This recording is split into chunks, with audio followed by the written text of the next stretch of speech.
Your job classification is here, guys, and let's say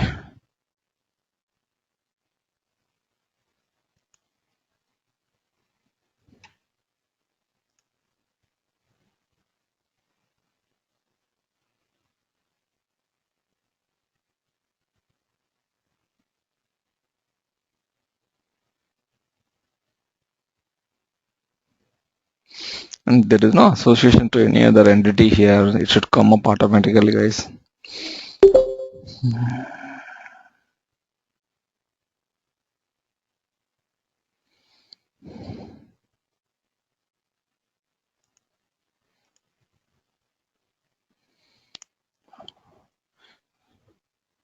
So it's an independent entity. It should come up automatically in the job classification screen, but somehow I don't know, like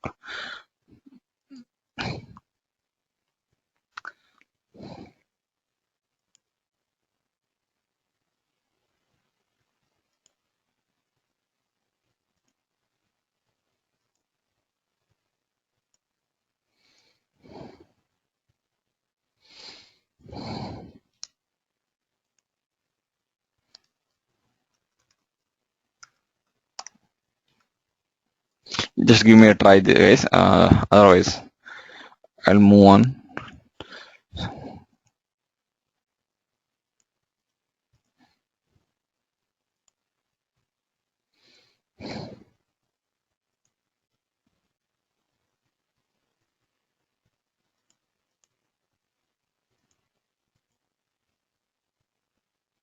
Okay.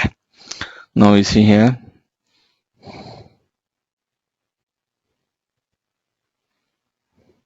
Okay. All these details you have to go ahead and update it, guys. I'm just going to update the mandatory details. I'm not working on all this population of this data.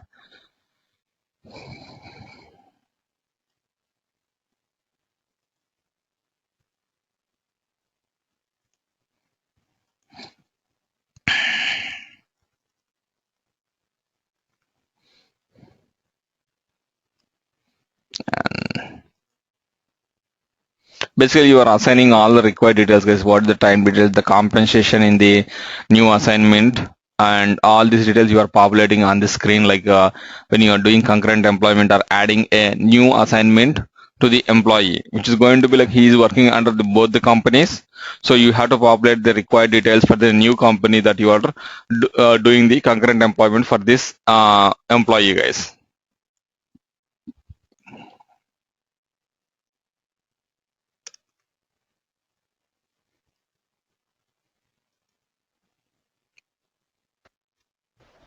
Raghu, anywhere do we define that how much percentage the employee will be spending in which job?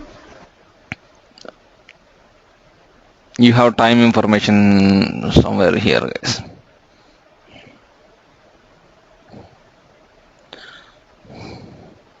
Okay, so Yeah.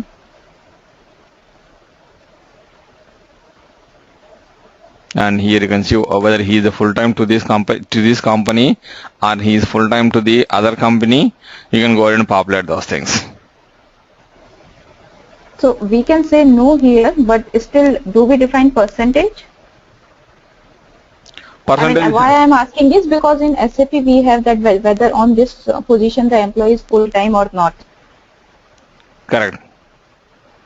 But here we don't have it like that. We simply have that the person is working on two jobs, but we are not defining the percentage anywhere per se. Percentage, it should be there. 1 second.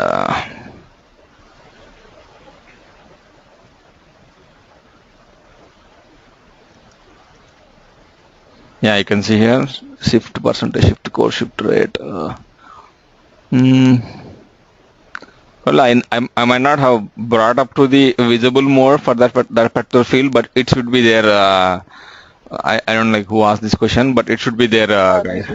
Kavita. Yeah, Kavita.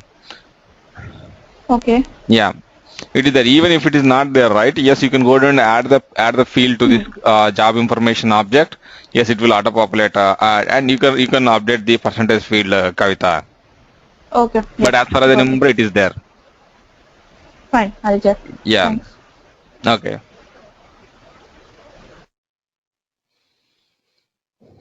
Let me populate.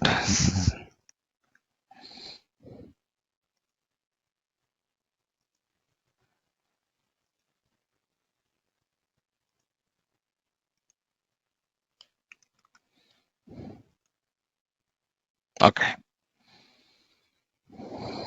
and you can see, yes, this needs your approvals for the new employment or the concurrent employment of the employee. Yes, you can go ahead and add comments to this particular group, and this is the approval list, guys. You can see these are the people who are supposed to approve, and this is the guy who is going to contribute to this workflow. One second.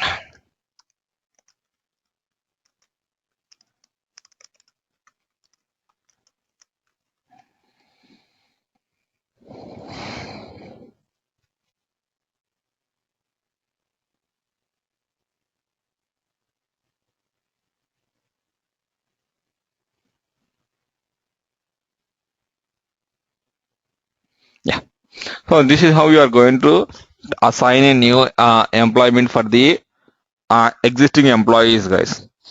And it's pretty simple, guys. You don't need to do any configuration. Only thing like you have to assign the permissions, and you have to make sure that particular feature is activated in your provisioning system, guys. That's apart from that, it's all like a population of the data. And again, there are a lot of custom requirements you see around these things, like adding fields, triggering workflow, or writing some rules, making sure that you don't want to assign employee like more than 50% with respect to the new concurrent employment. Such kind of details that you see, but it is more of like a what do you call, pretty much standard functionality which is provided by the success factors, guys.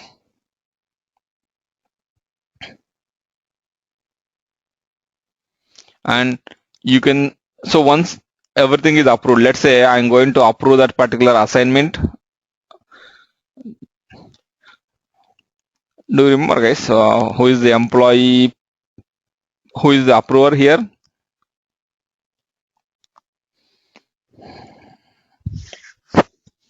Let's say once they approve this particular new assignment for the employee, you can find the concurrent employment of the details just by going to their search for the employee.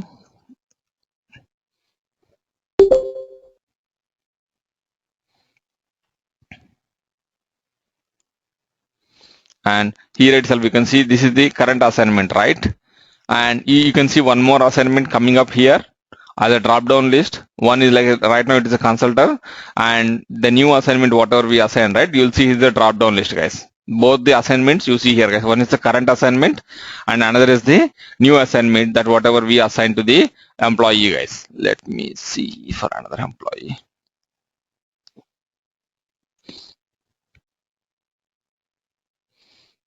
No, guys, I don't see any other employee, but usually like it will come as two employments here, guys. One is the current assignment and the other one is the whatever the new assignment that we added, the employment details we added to the employee. You see here in the drop down list, guys. So pretty much that's it about your concurrent employment, guys. We have another concept called as like a global assignment, guys, and it is little bit different than your concurrent employment. With global assignment, what you are going to do is you can send an employee on a global assignment to another company, guys. And who is going to initiate this action for the employees? Like usually HR administrator or his manager. The employee manager can add a new global assignment for an employee. And so once you do,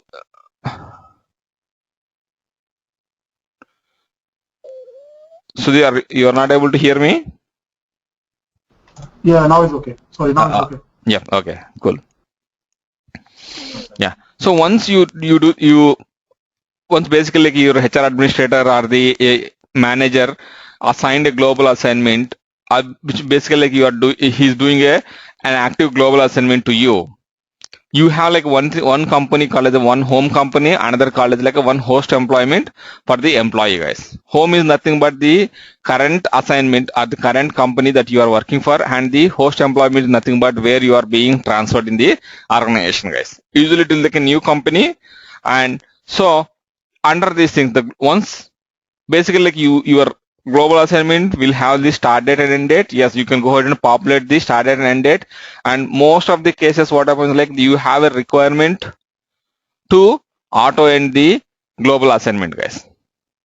So they don't need to populate the the global assignment. And usually what they'll ask, like they'll give you like long term and short term. And once the moment you select the long term and short term, you have to go ahead and end date the employment, the employee global assignment, let's say 6 months. Let's say the definition for long term is like 1 year and short term is like 3 months. Yes, you have to auto end the global assignment for the employee, guys. It's a custom requirement which doesn't support by success factors, and you have to create a field and you have to auto populate the data whenever the radio button like long term and short term has been selected for the employee, guys. But again, this is a add-on feature available or provided by success factors. Yes, you have to go ahead and activate that the feature in the provisioning system, and you have to make sure that you are going to grant the required permissions to the people who are going to work on this global assignment. And let me show you that.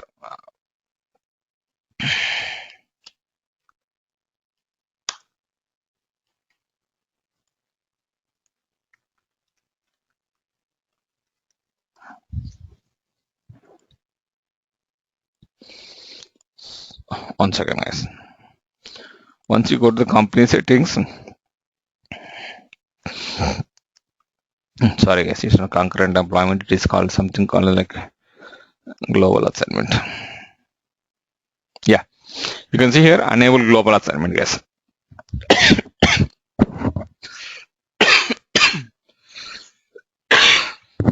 Sorry guys.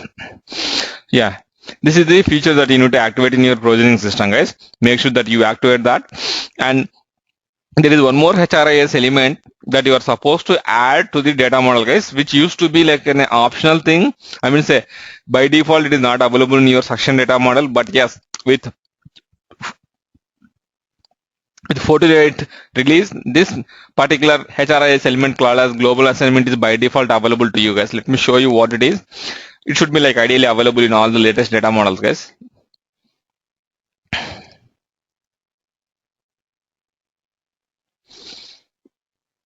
If you go here, let me export the existing data model and I'll show you there is an HRIS element which should be there in your section data model, guys. Let me go here.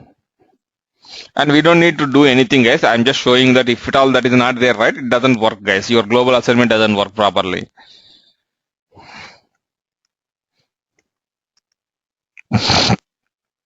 You can see here global assignment info. This is the HRIS element I'm talking about, guys. So in all the latest data models and the things that I provided to you, right, yes, it should be there. But before, if it is before B1408 release, yes, this needs to be added manually, guys, into the XML data model, the section XML data model. So it is already there. We don't need to worry about that. So once you activate that, go back. Ideally, like your success factor instance have that particular functionality. And so what you're going to do, like you have to assign the required permissions to the people who are going to work on the global assignment of the employees. Yes, that particular permission is again one of the permissions under your permission roles, guys. If you go to your permission roles in your RBP, go to set user permission. These both things work in the same fashion, guys. The concurrent employment and global assignment, and one is like a complete transfer of the employee, whereas the concurrent employment is like you are just asking to the parallel employment for the employee, like certain percentage here and certain percentage in another different company, whereas the global assignment is like you are completely transferring to the employee to a new company, guys. Go to system admin, any role, guys, basically, and click on permissions, click on employee data.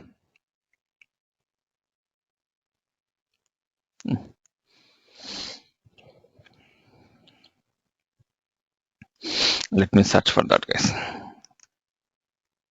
It should be something like global assignment. Yeah,